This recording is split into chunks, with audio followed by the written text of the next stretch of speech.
Mace Hammertime. Mace Hammertime. Mace Hammertime.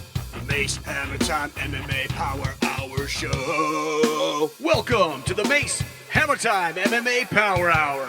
Introducing your host, a man who needs no introduction, the living legend. He's a fighter, action star, male model, part-time baker, and sweet love maker. His victories too vast to count, his defeats stand at zero.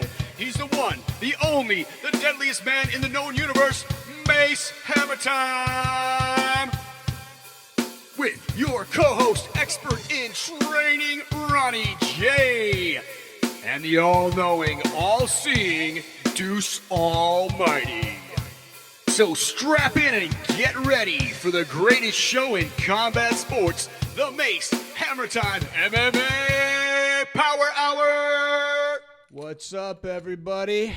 Mace Hammertime here with the Mace Hammertime MMA Power Hour Show. It's your boy Ronnie J. Ronnie J riding shotgun along with Tuffy 5K.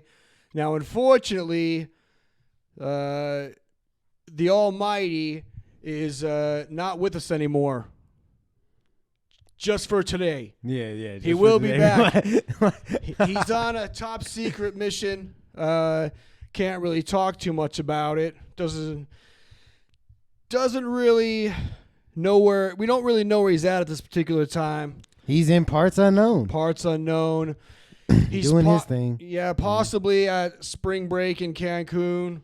Possibly fighting ninjas. Possibly. We don't know. Possibly. We're still here at the beach villa, getting a lot of good work in, watching awesome movies, and practicing martial arts of all different kinds. Yeah, we did like 3 sambo rounds, 2 pancration rounds. It was pretty nice. Well, when you're living the Hammer Time lifestyle, you get used to training hard and partying hard, and that's the way we do it. Now, a lot of stuff to cover on this week's episode. Let's see here. We were going to talk about a couple of love stories here. The newest love story that the MMA world is witnessing is going to be George against Colin. Now, Colin McClellan has not fought for a while. Huh? Colin who? No, the Irish guy. What's his name? Conor McGregor? Yeah. The guy. He's supposed to be coming back and trying to get a win. I don't think he's won since before the pandemic. No. Yeah, No. his last win was Cowboy Cerrone. So he's gonna fight the court jester of Miami. The king of Miami. I don't think he's the king. He definitely, he ran the ones, and Kobe dropped the ball, bro. It was a street fight. He wasn't ready for it. That was not a street fight. I've been in street fights. That was not a street fight. Listen, you know what would be really great about this, though, is they scheduled Colin versus George outside of a steakhouse. Yo, I would actually watch that. Listen, Conan McClellan versus George Conor McGregor versus George Masvidal, sponsored by Outback Steakhouse. No rules, just right. I would watch that, bro. It would be like bringing back Jorge's street fighting past. And like it would just bring the beef in. It's like a street. It was more so like a street fight. And it's now awesome. He's gonna have the advantage. Listen, and you know what's even better about this? Because it's on the streets. If it's at Outback, if you want really traditional Australian cuisine, Outback Steakhouse. They've got the Foster's beer, which everyone in Australia drinks. Bloomin' Onions, which people eat for breakfast there. Believe it or not. That's I've been cap. there. There's no way people eat that. They eat it for breakfast. So regardless, I throw up. think that they want to do this fight at 170 pounds, which I like that fight. well, we both know these guys will never sniff a championship again in their life. Oh nah, yeah, there's no chance. I mean, Conor maybe, Jorge not a chance, I don't think so, bro. Conor, I feel like Conor has that like BJ Penn effect where he can just like do anything he wants. You know, like he can convince Dana of anything because like BJ Penn convinced Dana to do a trilogy when he already lost the first 2 fights against Frankie Edgar. So, like, I know why, though. See, listen, BJ Penn and Dana White used to hang out together on a personal level. BJ Penn's got pictures. And BJ Penn is currently the governor of Hawaii. Hey, yo. Hey. So you think BJ Penn is blackmail Dana White? Well, that's the only reason why he let him do what he did after he Okay, lost don't 10 you in a think row. after he let him go in 2019, he would have been like, you know what, fuck you, Dana, and then just, release everything, like just let the floodgates open? Well, he got his way. I think that BJ Penn probably had the realization that politics were more winnable for him than Another fighting cage fight. in the cage. So Bro, yeah, he's him in his prime though. Like, yeah, he he was was a pretty. He monster. was pretty good. Pretty good. They called him the Prodigy.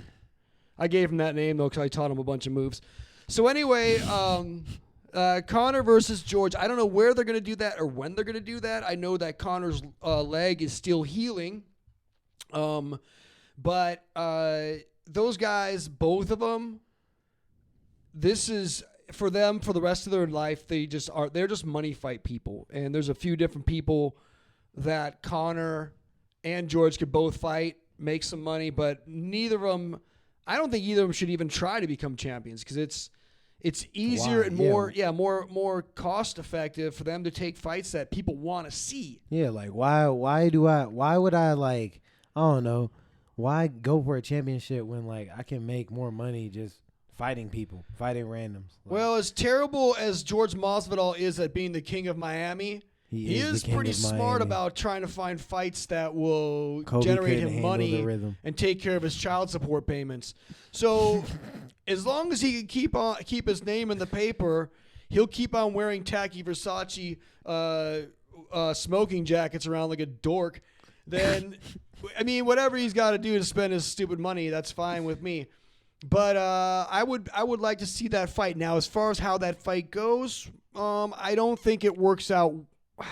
That's actually, I feel like Jorge takes it pretty handedly. I'm gonna be real. if it's on the feet though, I don't think so. I think if they stay boxing and I they don't box think it, Jorge's gonna do that though. I think Jorge's gonna take him down. I don't know if Jorge's good enough to take anybody down. He's got the wrestling pedigree of a 7th grader. He's not good at it. Hey, he one of them scrappy 7th graders though. Like he can go a little bit. Yeah, well, I mean, he might win a 7th grade city championship, but as far as going against even a grappler of Collins' like stature and pedigree, I don't think that it's going to be an issue for him. So I don't know. What's his name? Well, Who is Jorge fighting? Who is George fighting? who's George Masvidal fighting? Yeah. George Masvidal's fighting Conor McClellan. That's his name, right? Conor McGregor. That's what I said. Exactly what I said. Listen, dude, I went to college in Ireland. I know how to say all the Irish names. What does that have to do with you pronouncing his name incorrectly? Well, because listen, Tuffy 5K's on the case right now. Looks like we got an interloper here. To the death. To the death, yeah. Tuffy 5K over there, being sure that the studio is safe. So anyway, Conor McGregor. So back to the Ireland thing. I went to college there. Oh, for real? Where? Yeah, I went to this college and they taught you how to make haggis and stuff. So anyway, I think in that fight, depending on how long, if it's a 5-round fight, and it goes more than 3, then Masvidal, although his gas tank is about that of a Kia Soul, Conor's is about that of a Kia smaller one. Anyway, so I don't know. Those guys they're both kind of terrible boxers. Yeah, and I think Jorge beats him. You know what's so funny about how they say that MMA fighters don't make as much as boxers? Well, if George Masvidal fights against Colin McGregor in the fight, and they just box the whole time, they're getting really paid really well to be terrible boxers. You see how what I mean? Yo, okay, yes. yeah. Come to the UFC if you want to get paid to be a terrible boxer. Hey, if you're a terrible boxer, come to the UFC. Come to the UFC. You can have a career. So I don't know. I would expect they're going to do that in the next 6 months sometime, probably in the fall. Maybe at the end of the year. Actually, they might save that for like a New Year's Eve type fight or a holiday fight around that time. But I think it's going to happen. I think they're both dance partners that really want to get together because they know it's going to be money. And I think a lot of money. If I know anything about both of those guys, is they like money, and so do I. So let's leave that one alone. I think we've talked enough about Connor and George, their love story, which is probably going to end as well as the Johnny Depp Amber Heard situation. Yo. So, and then the next a situation that I thought was interesting, and I don't know if there's ever going to be any heat from this because it's just two separate people, but I saw that Patty Pimblett and TJ Dillashaw seem to be beefing on the socialized networks. Yo, that shit is so stupid. It's just pointless. Like, what's the point in it's pointless arguing between two people who are never gonna fight each other. Well, it is funny though that I thought that TJ Dillashaw was talking about, and he said some things that were kind of, I wouldn't say taken out of context, but there was more to the. No, everything he said was true. Like, what he said was true, but at the same time, you can't really cast stones. What does he know about a path to success that doesn't involve injecting yourself with baby seal blood? Whoa. Whatever he was doing, whatever it's he was doing. EPO. That is not baby seals blood. That's what EPO is. Everybody knows that. I don't think it is. They try to make it seem like it's not, but they go up to Alaska, they club those things on the head, and then they squeeze them like they milk them like cows, and they take the baby seal blood, they sell it to billionaires, and then they give it to pro athletes so their performance is amazing. I know I things. have never heard of this. Of course you haven't, but I'm Mace Hammertime. I know what these things are. Mace, I don't think you're correct on this. I Well, think you should. I'm not gonna say you're wrong. I'm gonna say that I'm going to need you to send me links to your sources. I can't do that. It's too dangerous. But the thing about the baby I got a seals is VPN. people feel really sad when the baby clubs get smashed over the head. Yeah. Those baby seals turn into big seals, and those seals are jerks to penguins. So think about that. Hey, Think yo, about that next seals time. do, You feel it. dude. They're saving penguins every time, and I seen Happy Feet. That's good. Hey, yo. Okay, so but I don't know. Like TJ, also I don't know. There's a full Fat Tyler shirt from TJ when he gets out of shape when he's out of training. Yeah. And I think he insinuated that. That's that EPO gut. Why? Yeah, I think that he insinuated that Patty Pimblett has diabetes. Has that been confirmed? Patty Pimblett does not have diabetes. Well, he just eats a lot. Yeah, yeah. He's like I said, what TJ said wasn't unfounded. He had no business saying it. That's something his coaches should say or But only somebody listen. Only somebody like myself who's a doctor can even diagnose diabetes. Why would you say that? What type of doctor are you? You name it. I went out to doctor school at Harvard. So that was easy too. It was super easy. I was in and out super fast. But anyway, so I don't know. I think it's a legitimate concern for Patty though, because it's not that it's bad for you just in general to do that kind of situation that it really does a lot of harm to your body. Having to cut what 70 pounds because he's 20? Is he really? I heard he was upwards to 220. It's probably not true, but I'd say he's probably more like 185. Okay, yeah, that makes more sense. I mean, I saw him on a scale. He was it said something 10 stone. That's how they do it in England. They weigh by the stone. What the fuck is that? A stone? Dude, it's how much a stone weighs, duh. So anyway, I don't think that's correct. It's totally true. I think you're making a lot of reaches, just a little bit. When I was going to school in Ireland, they taught us all about Irish measurements, and one was stones. So, but I think just in general, if he does care about his long-term health, he's like fad dieting. Yeah, like what TJ said, bro. What is your career gonna look like in 11 years? It's just when TJ Dillashaw says things, is anyone really listening to him with any kind of seriousness of exactly? That's his why credibility is should have just said garbage. You know what? He should just talk about how to do steroids. Yeah, people be like, he's an expert. Yeah. And actually, he's not an expert at it because he got caught. And he also lost the fight. Chael Sonnen got caught. That man is definitely an expert. He can tell he has the eyes. Who does? Chael Sonnen. Oh, yeah. So he does have the eyes for it because he's an expert at that as well. Yeah. Never had to do it, though. The only Undisputed. 49 wins, 49 KOs, 49 submissions. Oh, come get it, Chael. Come on. Stop stalling. Come get it. Bro, you got to bring him out of 500-0. retirement, bro. 500-0. You got to bring me out of retirement. I'm the money fight. Everyone knows this. Yeah, that's I'm the facts. one. Especially I have your over underground 5. Kumite guys. I have over 500 wins. Khabib, what, 29? Whatever. So you want it, you come find me. That's all I gotta say. I'll come out of retirement for the right person. And if you got a loss in your record, forget it.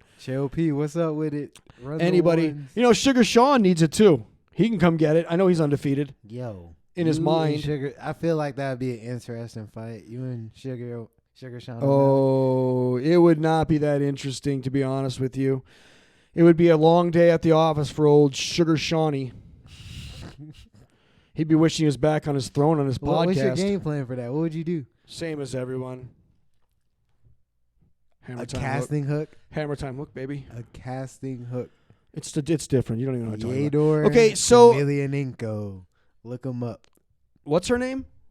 Fedor. Hey, first off, don't disrespect the GOAT. Fedor, Where's he? Where's she from? he is from Russia. Oh, come on. Did you see my headband? Have you seen Rocky Oh, 4? my God. Come Yes, on, dude. I watched Rocky 4 like twice last night. Yeah, and who wins? Who single-handedly brings down communism? This With one boxing match, if I can change, you can communism change. still exists. We all What do you can mean? change. He got Gorbachev on his feet. So, okay, so losing I don't know. I'm losing it. You know what all this really boils down to is Paddy Pimblett and like weight fluctuations by fighters are just bad. Yeah, it's not good for it. Like, it's not good for your long term. No, it's terrible, and I think Paddy does have a hard time making 55, but he could not fight at 70. He could not fight at 70. He's too small for 70. He's just not cut out for it because he's a lean 55. And it's not even the height. It's just like he's not. He's kind of one of those guys who'd be a 65er maybe. Yeah, He could. no, he's definitely a 65er, but like he's not. He's one of those in between guys. Yeah, he's not muscular enough. Yeah, for yeah, 170. yeah. So we'll see how the situation, how this heats up. Maybe we'll cover it throughout the week and talk more about it as the situation progresses. I think it's kind of a dead issue, but I think he beats Jordan Levitt though. That's gonna be a fun fight. Oh yeah, the dancer. Yes, he was like, I'm Yeah. twerking on him. Well, that's coming up soon. We'll cover my that God. coming up, and I think as time goes on, we'll find out in this next fight as the competition gets better for Paddy whether or not he's I'm going even in depth. because the thing about Paddy is I think he's regardless of whether he wins or loses in the future, he's got a career in front of the camera in mixed martial arts as a personality. Oh yeah, he's gonna be the next Michael Bisping. Yeah, he can, but he's got to work on. Nobody understands what the fuck he's saying. Yeah, he got that Liverpool accent. Yeah, I it's the understand what scouse, he's yep. saying because like I've listened to Darren Till on repeat, so I'm fluent in Liverpoolian. Well, I also listen to the Beatles all the time, and they're from Liverpool, so that's Bro, how I speak perfect Hearing Liverpoolian. them talk is kind of hilarious. Yeah. So, anyway, so we got a big fight coming up that's just scheduled. So here's the deal. This is what's amazing. A actual hero and warrior from New Zealand is fighting a real orc. Whitaker versus Vittori. The battle for Middle Earth is upon us. Leave. And that's wow. Hey, you know what? That joke Hey. has so many layers, Hey, you want to know something though? and I love it. Listen, I was twiddling today, and there were some guys that said that I spelled Vittori wrong on our podcast flyer. Just to be clear, I went to Italian speaking school when I was living in outside of Rome on a sun-dried tomato farm. What year? It doesn't matter. I speak fluent Italian. Marvin Vittori doesn't spell his name right. I'm just helping him correct his name. So, but let's move on to that fight, just so those guys know. All right. And they were talking trash about our 12 followers. They don't know the 12 disciples of Hammer Time. All right. The loyalty will not be forgotten to 12 subscribers. And listen, we're the fastest growing podcast, sports podcast in the bro. history. We're the fastest to get to 12 subscribers. Nobody's ever got 12 subscribers faster on YouTube ever. That's a fact. Facts. That's actually a fact. Confirmed by Guinness World records. World record. So anyway, we got the Vittori Whitaker fight, which was scheduled for before Whitaker had gotten hurt, correct? Yes. And that fight I love Robert Whitaker, but I'm glad he got hurt because now we get to see him fight in Paris, and that's gonna be fucking amazing. Wow. We're going to show French people how to actually fight. It's going to be rad. Hey, yo, Cyril Yan, Francis Ngannou, I feel like French people know how to fight. Francis Ngannou is not from France. He's Cameroonian. Yeah. He's Cameroonian. But Cyril Yan still. He's still not a champ. Yeah. He was. There has been a Interim, what kind of man takes an interim belt? Hey, I wouldn't. I take Personally, I wouldn't. But like, I respect anybody who wins an interim belt. Anyway, he got beat up by a fake Frenchman. So, but I like that fight. France was such a wimpy country; they didn't even allow MMA to like 5 years ago. That is no. I think We do not like these strikes in the face. I think that was even later than that. I think it was more like 3. Like, I genuinely don't think it's been that long at all. They fight you over there with their shitty attitudes. Okay, so anyway, And Muay Thai. yeah, sure. Okay, so they're fighting in France. I like this fight. Vettori is seriously, he's like a bigger version of Bilal Muhammad. Yeah, he's not really. Yeah, he's good though. He Yeah, wins. He's really good, and he's actually But gotten that's better. all. He wins. Like, I was watching a podcast. I forget the name, but like, it said something about like, is winning enough? Like, I don't know. Like, his style is just really awkward. Like, like you said, he wins, but like, I don't know. If you're not really developing, then what's the point? Well, he is a kind of a throwback fighter though, because he kind of reminds me. If he was fighting in the mid 2000s, that was kind of, the style, just like get people and just pound on them and blast through jiu-jitsu, and the striking at that time wasn't as high level as it is now because I wasn't fighting, but it's just he's one of these guys that just never. He's never going to be the champion, I don't think, but he's, top 5 guy. He's really hard to beat. He's a hard guy to beat. I think he'll stay there for a while. Has he ever been finished? I don't think so. I don't think Marvin Vettori's ever been finished too, and he had a decent couple fights against Israel. He's not as skillful, and he's tough. He's just not as skillful and as athletic as somebody like Israel Adesanya. It's just middleweights. Middleweight has been kind of like a bad division for a while. But now it's like we're genuinely starting to get more skilled, like, people in that weight class. So I feel like he's going to be in top 5 for a while. But, like, as the up-and-coming middleweights come up the ranks, it's just, like, it's going to be a different ball game in, like, the next year or so, I believe. He's not old, is he? He's not old at all. It's just, like, he's just going to be outclassed. Like, he's going to be a top 10 talent for sure. But, like, in the next year or so, it's just, like, his top 5 of middleweight's going to change. Top 5 of middleweight. Yeah. Well, it's just becoming a more skilled division, and the guys are getting bigger. It's gonna have more knockouts. Like, it's gonna be who beats Israel Adesanya at 185 that you see any time in the next 2 years? I want to say Robert Whittaker could, but he's already fought him twice, and I don't think Robert's gonna want to even fight him again. Okay, so I mean, I'm sure he'd take the fight, but I don't think in his mind, I think Robert Whittaker's be like, this guy beat me twice. Let me challenge some other people and maybe not be concerned about the belt. That's literally his mindset. Yeah, but like we gonna talk about that. Well, he might. Let's keep going because he might because all this ties into the Vettori situation with Whittaker because that's facts. Because Whittaker. I think he even said that he needs to get 3 or 4 fights, get back in the groove, and maybe if Israel's still the champ at that time, he'll fight him. No, he really does. Like, he's like Robert Whittaker is injury prone, but like when he's on it, he's shown that when he has a stream of victories, like he's at his best. Like, he just gets better and better with each victory. Like, he's genuinely like. He's like I'm saying, like, he just gets better the more he fights. Like, it's insane how he develops himself mentally. Like, I really believe that if he does get a stream of wins, he can make a 3rd fight with Izzy make sense. And I think he agrees with that. I think that's kind of where he's at and how he feels in general. If that's really his mindset, I like where that's at. I like where, like, well, that's where it should be because he definitely is. He's a step behind Israel Adesanya. But that's it. It's just a step. Like, he really could. Like, I don't know if he's ever going to be at that level of striking with him. If he's going to have to beat Israel, he's going to have to do a smothering It's mixed martial arts. If he has to smother him, He's gonna have to though, and stay high pressure on Israel. And of course, don't just lay on him. I'm just saying. No, I'm talking about closing space, making it dirty and nasty, which putting a lot of he's pressure. capable of doing. Yeah, but that requires a lot of effort, and he's gonna have to like Colby Covington, Israel Adesanya, and not let Israel get comfortable, get his range, move around, use his length, use his technique, which is probably close to mine. If we're gonna be honest, he's catching up. He'll never get there, but I'm like. You're just too good, bro. You have too much experience. It's like an astronaut trying to grab a sun. You just can't do it. Like I didn't believe it when Mace told me he mastered every martial art, but it genuinely every martial art. He It's kicked not me in the impossible. face one time.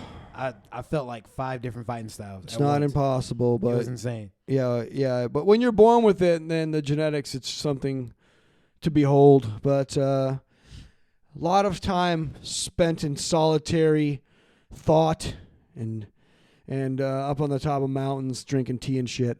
So anyway, the middleweight division, I don't know what this does for the winner of the Vettori Adesanya or Vettori Whitaker fight. I think Whitaker just propels him to the next step. Okay, one contender down. Who does he fight next after that? Who's next at 85? At 85, in my opinion, damn. What are the rankings? We should get the rankings up on this. We need this is where we need the Almighty. He brings up the stats for us and lets us know.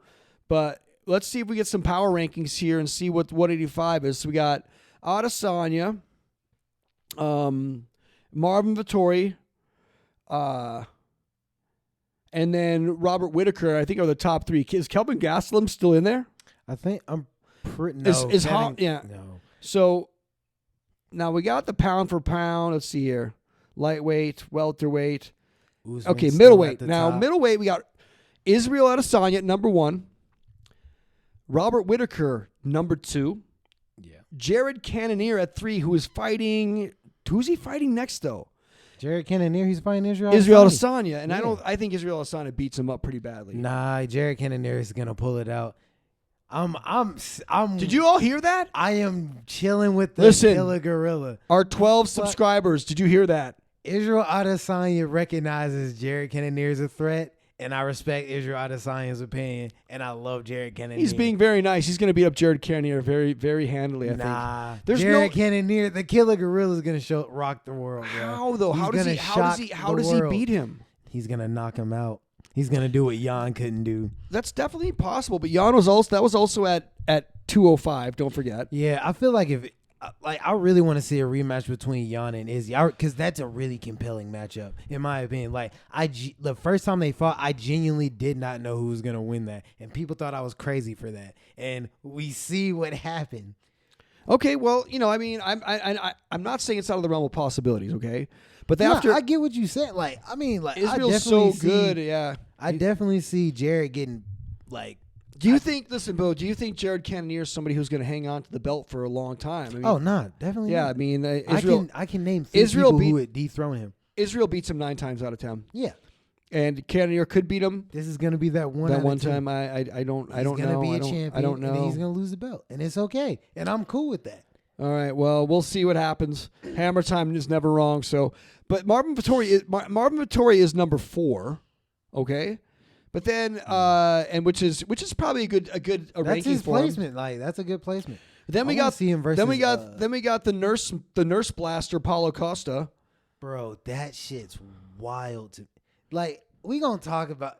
Do you want to talk about that now? It's not really much to talk about aside from the fact that it seems like something that guy would do. I just want to see. What are your thoughts? When you read that? What was your oh shit Well, it's not a great look. I mean, no matter what, especially when you're a giant man, and if you even come close to, manhandling somebody who is not trained in the martial arts, or even if they are, it's still not cool.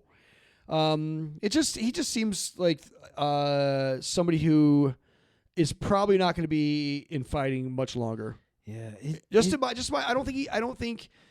I think he's probably going to go out with a couple losses here, and he'll probably move over to someplace like Bellator or 1. His mind's just weird. Like I really like. I don't like saying shit like, "Oh, he destroyed him," but like I really do feel like Izzy might have like really messed up his confidence, and he really needs to he needs to be around people who are good for him. He needs to like get a better camp. Well, doesn't he doesn't he have the same coach as Henry Cejudo?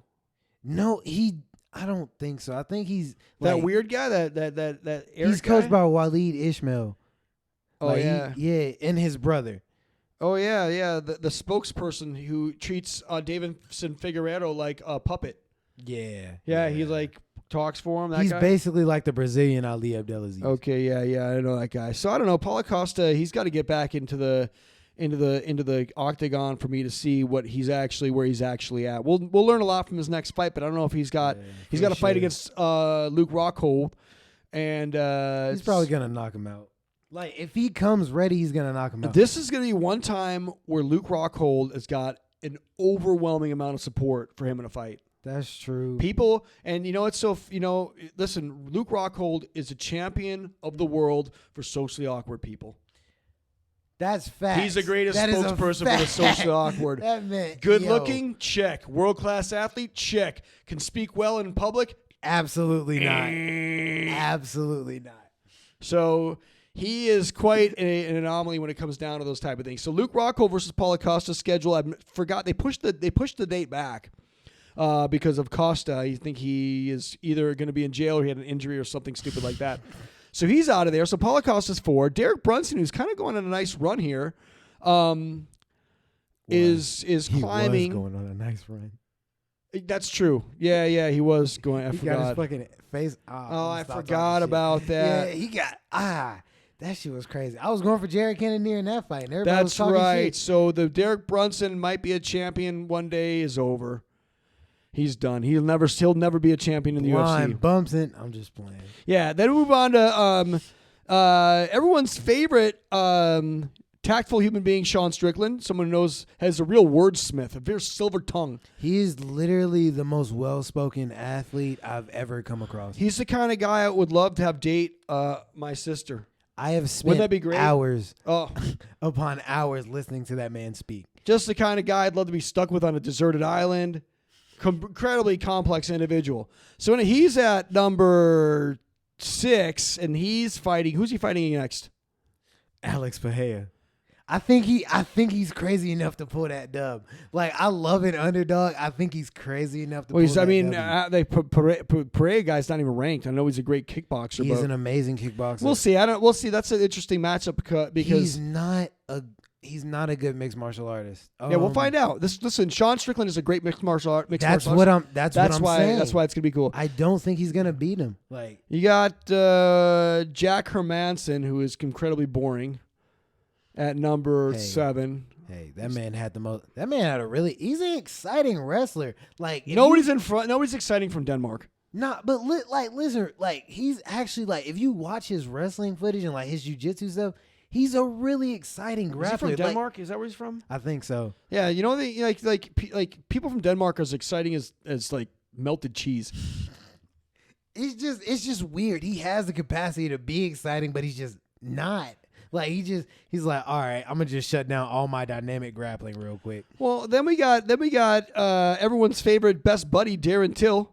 Yes, sir. And I want so to see him in he's the top 5 soon. he won't. I don't think he's ever going to return to the top 5. I think he's going to. He can do it. I believe in you, Darren. You got this. I think he's going to be he's going to stick around the UFC for until his contract runs out, and we'll see where he goes after that.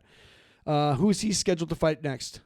I don't think he has a fight scheduled. He doesn't have one scheduled? I don't think so. Uriah Hall is going to be at 8, who is probably one of the streakiest fighters in UFC history. Somebody that looks like the best fighter in the world sometimes. Honestly, he does. But like then, if you need a reminder of that, watch Robert Whittaker versus Uriah Hall. Yeah. Well, watch. He lost, but like it was an amazing fight. Yeah. And I don't know if you ever seen The Ultimate Fighter with Uriah Hall, where he knocked that guy out with that spinning wheel kick. That gave me nightmares. Yeah. So right before the show, him and I were hanging out outside of the Apex Center. I just happened to be walking by. He's like, I'm getting ready for a fight. And I'm like, oh, cool. Let me show you this move. Maybe you can use it. Sure enough, Uriah Hall used it. No shit? Yeah, that's how it goes down with me. I just happened to be walking past the UFC place that time. Yeah, and- bro, you be touching elbows with greatness, man. Well, Like, you know, really it's like are the man. I'm pretty much the Forrest Gump of combat sports. I just go around. I'm a part of all these That things people makes know so about. much. Yeah. That puts so much into perspective. It totally does. Then we got Kelvin Gastelum coming in at 10. I don't think he's won for a while, and I don't think he's gonna be. I don't think he's got anything on the books or anything scheduled coming up soon. What do you know about him? Wait, repeat that? Kelvin Gastelum. I don't think he has anything scheduled. And then listen, I'm just going to go through these last 5 out of the top 10 here really quick. Nasruddin Eminov. I can't say your name. I'm not going to say it. Brad Tavares. Andre Muniz. Chris. Bro, he is fucking good. He's good at striking. Well, He's you good heard at it here grappling. first. Like he's the dude who broke Jacare's arm. Okay, Andre Muniz. Did you see the passion in Ronnie J's face? Bro, and like he was one of the people I think that can genuinely beat Israel Adesanya. He's from Brazil. He's a Muay Thai striker. He is a Brazilian Jiu-Jitsu black belt. He's phenomenal. He's genuinely phenomenal. This is world class. This is amazing stuff. I'm super. I'm very hype on him. If you cannot tell, I can tell you're very, very excited about that. Like, yeah. So good. I don't know what he's got going on, but we basically cover the entire what is this middleweight division yeah, of the top essentially. 15, which is cool. I wanted to kind of highlight this division today because it's kind of up for grabs right now. Chris Weidman is number 14. He may. I don't know what he's going to do next. I feel like he's gonna have like 2 more fights.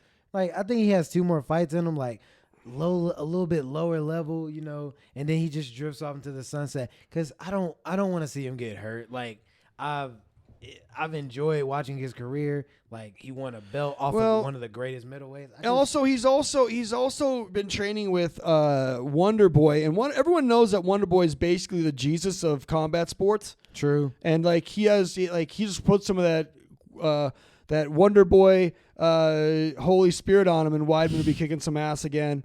Nah, watch Weidman throw a fucking hook kick, and I'm just gonna like be fucking stunned. I'm gonna be amazed.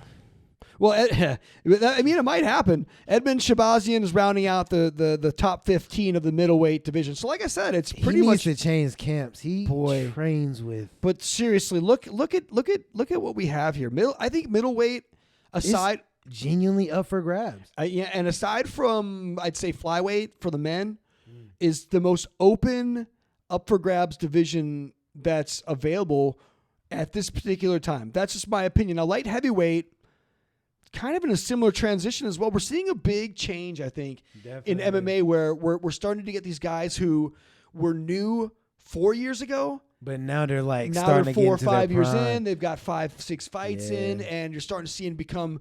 It's like what I always say. Their faces change. They start to look like fighters. They get like we were talking about it earlier. They start to get comfortable and confident. Yeah. And now they're like they're not veterans, but they're veterans. Like they've been here before a little bit. They've like, been in some wars. Because when a lot of the times when guys get up through the UFC, they've been just crushing everybody. Exactly. They're not like Matt Brown who like.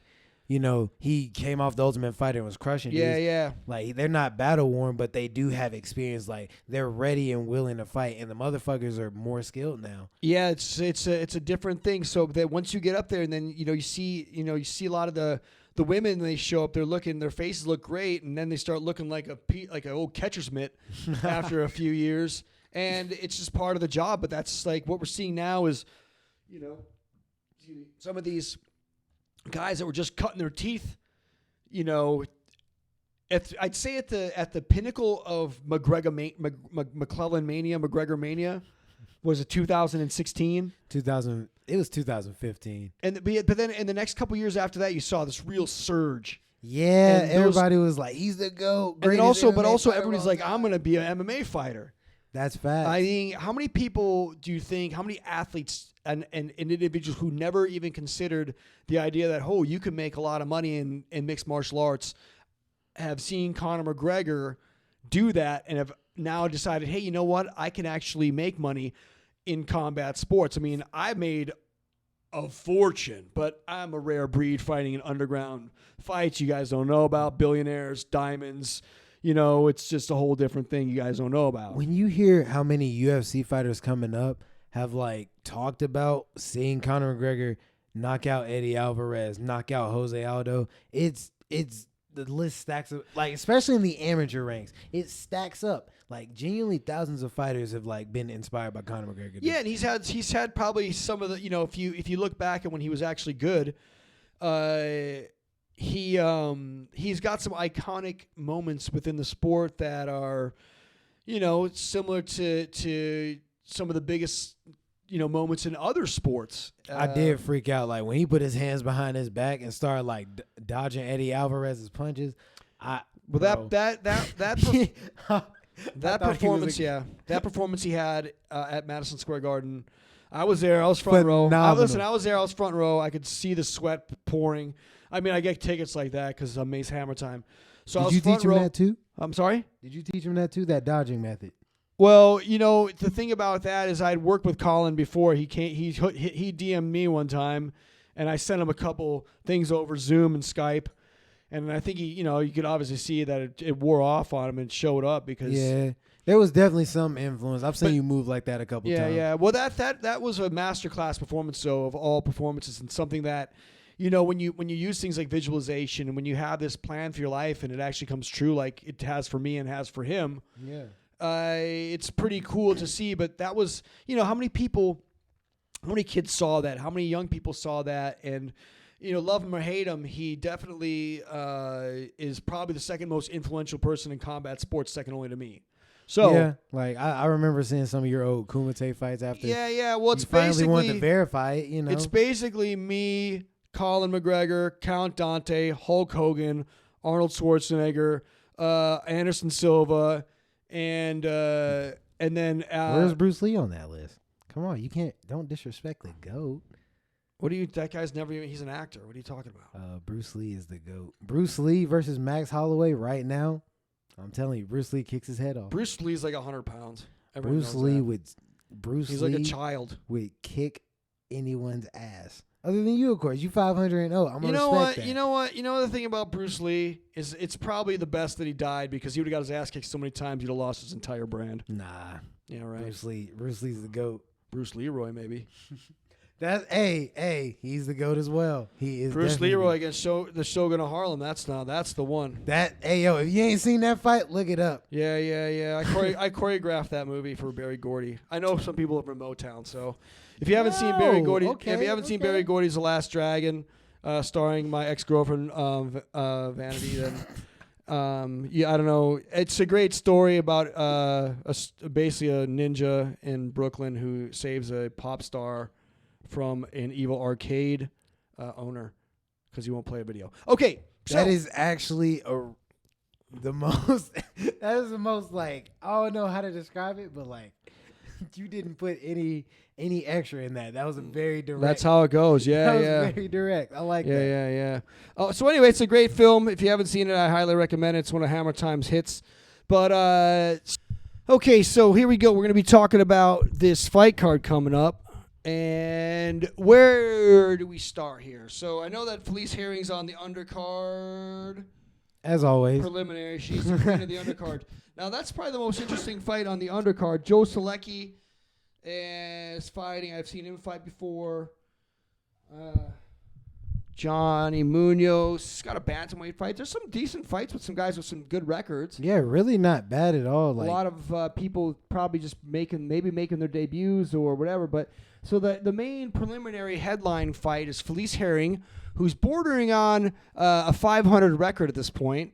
I don't know if she's won in a long time, but she's fighting Karolina Kovacevic, and I think whoever loses this fight will be waitressing at Waffle House. Oh yeah, for the rest of their days. This is their last chance at this one. So, and then we're gonna go ahead and knock out this main card. So we got Alonzo Menafield is going against Askar Masarov, which is a guy with the terrible Conor McGregor wannabe tattoos. He's trying to be unique, build his brand off the back of someone else. Great originality on that one. Nothing wrong with Askar.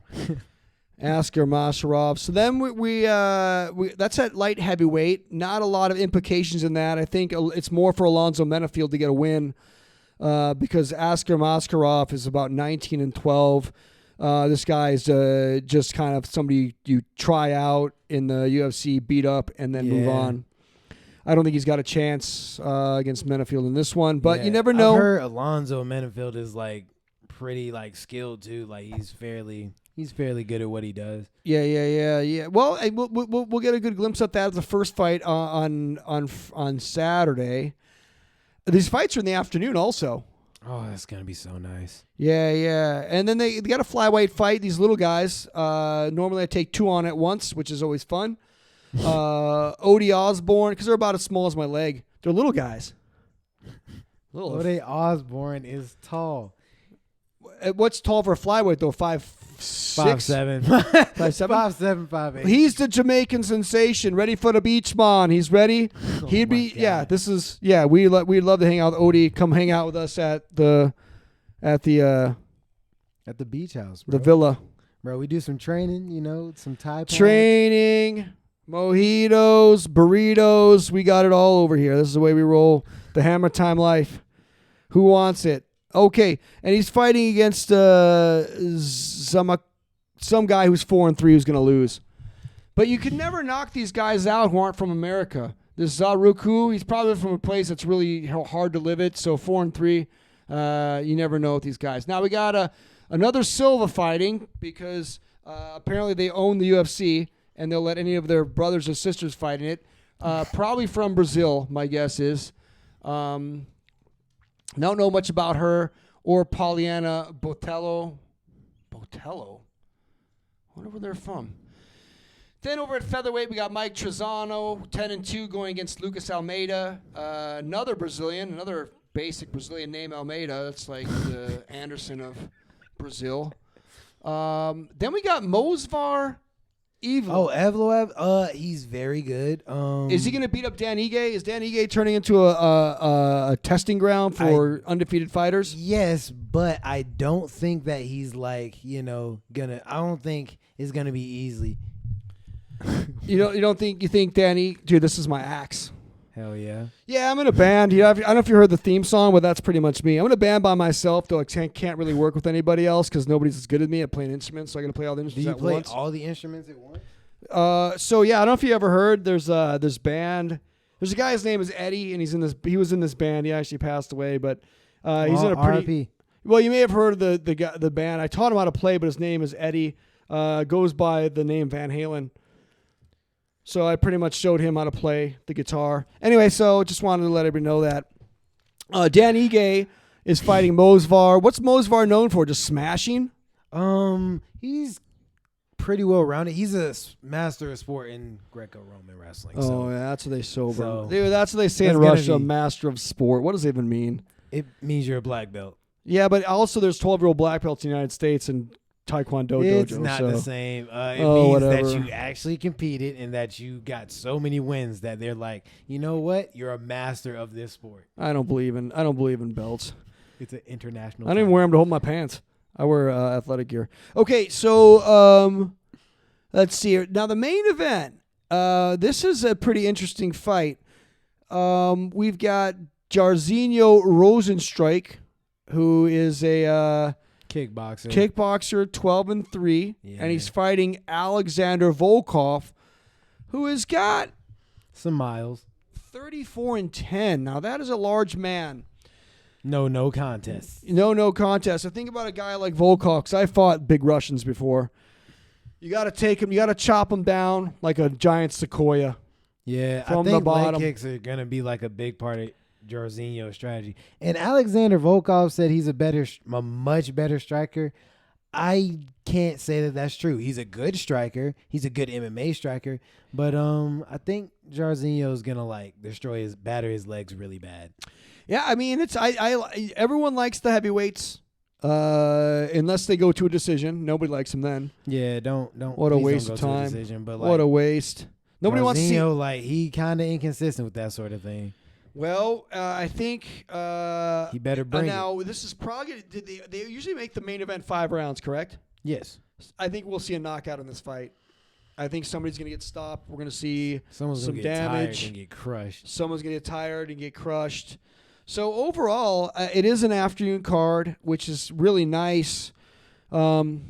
Not for. I mean, I basically, you know, that guy, David Goggins, or in The Yeah. Rock. Those guys, a 4 a.m. wake up crew. Yeah. I get up at 3:59. So, and I go to bed at like 3. Okay, so like you're like 59 minutes, superior. really. I get 59 minutes of solid sleep. You know how I do it though? I take naps. Like, watch this. That's like a second nap. I just took a nap. I went to sleep.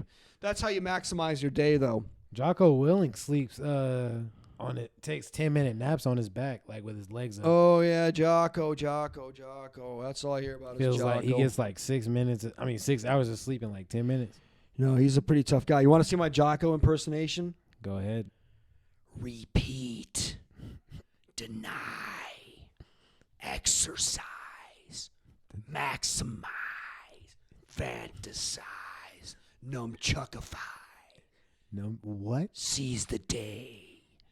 Get after it. That's my Jocko.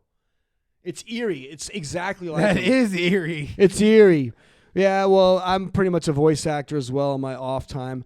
I can throw my voice. believe It's it. part of espionage, is being able to do those kind of things. So, but then we got this UFC coming up this weekend, and then in 2 weeks, what are we looking at for another UFC? UFC 275 is on the brink here. Oh Which, man, that's Listen, gonna be we'll so talk about this good. next week when the Almighty gets back. But just to kind of break it down, what we got in store, we got.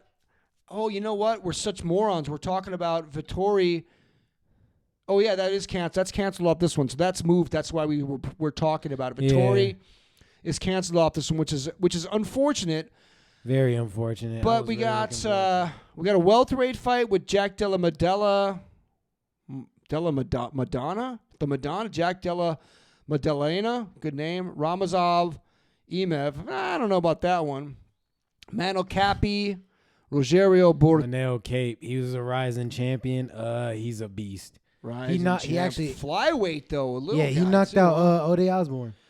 Oh, no kidding. All right, he's taken the Haitian sensation or the Jamaican sensation to town He already. forgot his nickname. Yeah, it's fine. Nicknames are dumb. Because listen, the thing about having a name like Mace Hammertime, this is my Christian name. This is the way I was born. Not everybody can be born with a name like Mace Hammertime. Bro, Okay? if my last name was Hammertime, I'd be a Listen, supervillain. when you're born at a truck stop on a pool table outside of Oglala, Nebraska, and then raised by What? wolves, then What? then you can have the name Mace Hammertime. So anyway, then on this one we got a women's strawweight fight with Wei Li Zhang and Joanna Jędrzejczyk, which is going to be a great fight. It's going to be explosive. Is this the second time they're fighting? It is the second time they're fighting. The first time Joanna looked like the Elephant Man after the fight. Stop. She did. Remember that? It looked crazy. She had a horn. Bro, and DZ was saying it like you. Part of me in a comment. I know you got to be honest when you're a commentator, but like, bro, you don't say she's hitting the bubble on her head. That shit was hilarious. But like, damn, bro. Well, it wasn't. They weren't lying. I mean, it looked crazy. That's called a hematoma. funny. And if you're in the medical field like I am, Yeah. called a hematoma. So I don't know. I think this is an interesting fight for Wei Li Zhang because Joanna. I think Joanna can really suffer a loss. Another one, she could still stick around and fight for quite a long time. Yeah. I think for Wei Li Zhang, if she loses here, this is a big deal for her because then that'll be 3 losses in a row. She lost to Rose twice in a row, or did she just? And then if she Rose twice, that's 3 in a row, and she came in as a buzzsaw. But she had lost one fight before. I think she'd be okay if she takes another loss at the highest, like in a top 5 loss. I think. Yeah, but strawweight is the only. And strawweight's really the only division in female fighting. Yeah, the only like division with like a lot of competition. Yeah, a lot. There's a lot of competition out there. That's like the. And there's no disrespect to the other weight classes, just how it is. It's just, like there's a lot like of women middleweight and middleweight, light heavyweight, and heavyweight have been shit for a while. There's a lot of women they're at just that, starting to get skilled.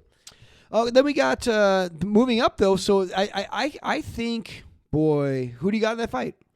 Valentina Shevchenko versus Joanna first. Who wins? Wei Li versus Joanna. Wei Li. You think she wins? How does she win? Is it a 5-round? No, it's a 5-round slobber knocker. It's a 3-round fight. It's not a championship fight. Oh my God! Someone's going to sleep. Someone's getting submitted. Okay. Yeah, I think Joanna's gonna get submitted because Whaley's not gonna strike with her again. Like I know Whaley got the better last time, but like no one really wants to strike with Joanna for an extended period of time unless your name is Whaley or Rose. But like I don't think Whaley, I think Whaley's like more comfortable wrestling. She should be more comfortable wrestling. You think so? Okay, I like that. I like that. So we'll talk about this more in more depth Like, next she week. talks about being like she wants to be a better martial artist. Like, why not work on your wrestling against? Yeah. Well, you know what? As soon as I watch Embedded next week, I'll learn everything I need to know. Facts. So, but also then we got Facts. Shevchenko against Talia Santos. I think. Well, Talia Santos has one loss total, but I think she just gets her ass kicked again because Shevchenko's just at a different level. Then again, we did see Juliana Pena kind of surprised. Which I called. Yeah, in a really weird. Yeah, of course you did, because I told you. That's cap. Of course. That is cap. The world was against me. You all thought I was crazy. And then she stunned her, and I was like, oh, shit. She stunned her again. Go back and watch the tape and listen. Crazy. Listen to the tape. You were talking crazy. I talked you into that one. Okay, so Shevchenko, Talia Santos. I got Shevchenko winning by an ass whooping. Yeah. But Crucifix, elbow. Then we got Teixeira versus Prochazka, which is going to be the changing of the guard, in my opinion, at light heavyweight, as Prochazka would become the champion. It's going to bring in a new age for future, because there's not a whole lot of talent up there. Yeah. Homeboy just broke his fucking knee in the last fight, who is another Rakic. Rakic was a good fighter, but we're going to go over this next week. We got a lot more to talk about. Now, if you're enjoying our content and you want to become one of the 12 disciples and make it 13, 14,000 million and help us on our way to setting all kinds of records, you got to like and subscribe here. Like, subscribe, turn on post notifications. Post notifications are helpful because when we click on those, that helps Hammer Time and the experts spread our word of joy and combat. And so we got a Twitter page. Our socialized media is at Instagram. We got Instagram. Absolutely. Instagram. Mace Hammertime MMA.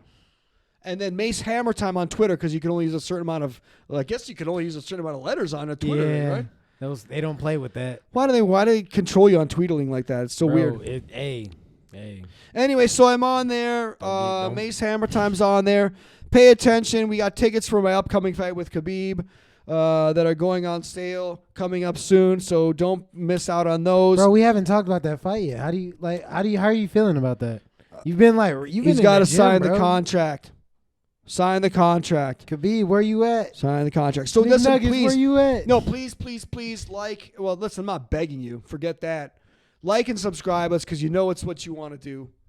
Being part of the Hammer Time movement. Learning all the combat secrets from the experts. Get on now, because we might not have room for everybody in the end. It's one of a kind. One of a kind team. So we'll be back here next week. The Almighty will be back joining us after he's back from his top secret mission. I'm Mace Hammertime, the deadliest man in the known universe. Ronnie J. It's your boy Ronnie J. And Tuffy 5K saying 500-0 Hammer Time. Out.